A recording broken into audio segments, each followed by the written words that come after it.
وللمزيد تنضم إلي من لندن السيدة بيني فاولر رئيسة سياسات القطاع الخاص في مؤسسة أوكسفام. سيدتي، أجريتم دراستكم على مدى 18 شهرا. أخبريني عن منهجية الدراسة التي أتاحت لكم الوصول إلى الخلاصات المقلقة.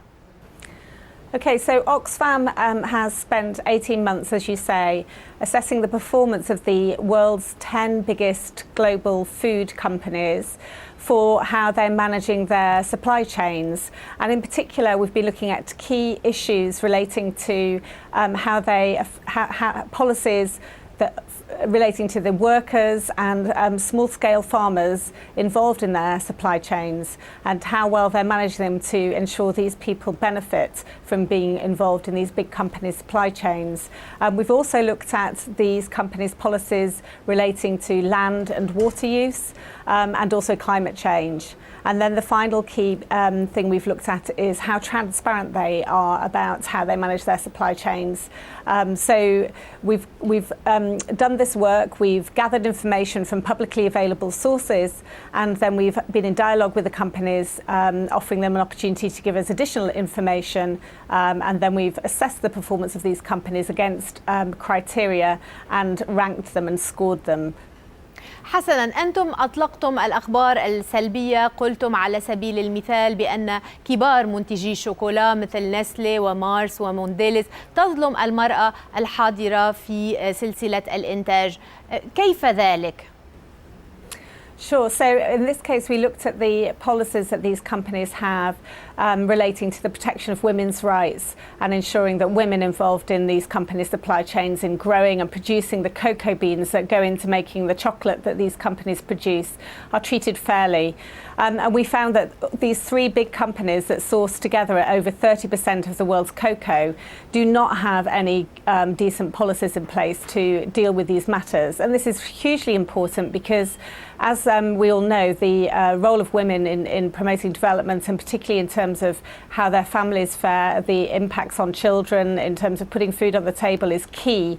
And so we think it's a real problem that these companies are not really even aware, in many cases, of the ways in which women are involved in their supply chains and how they're treated.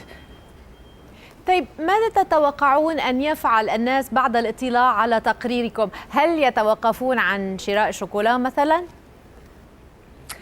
No, we're not asking people to stop buying chocolates. And in fact, we're aware that of these 10 companies in total that we've assessed, many people very much like and enjoy buying their products every day. So we're asking people if they enjoy buying these companies' products, but they also care about the issues and the way in which people involved in producing these commodities are treated through these company supply chains. And they can play a really important role in putting pressure on these companies to improve their performance, put decent policies in place and implement them effectively. So in the case of the three big chocolate producing companies that we mentioned, we're asking people to go and sign a petition. It's available on Oxfam's website on the Behind the Brands webpage, and they can sign a petition calling on these companies to look at how women are treated in their supply chains, listen to these women and see what they want and what they need to improve their situation, and then take action to put in place effective policies to address those issues. هل من مؤشرات على الأداء المالي للشركات التي تتبنى مفاهيم المسؤولية الاجتماعية والأخلاقية في مقابل نظرائها ممن ربما لا يعيرون هذه المبادئ نفس الأهمية؟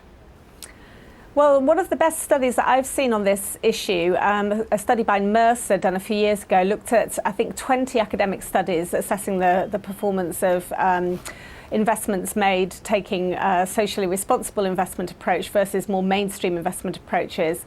And that study found that the vast majority of cases, the more socially sustainable investments performed better or at least the same as the other more mainstream investments. So I think that there's a very strong case to show that taking these business investments responsibly can be a really positive thing in terms of returns. And in any case, for all of these businesses, if they want to see their businesses do well into the future, they really need to take a long-term approach to addressing these key sustainability challenges that the world's facing in terms of global hunger, in terms of climate change, and that's what we're seeking to build pressure on them to do.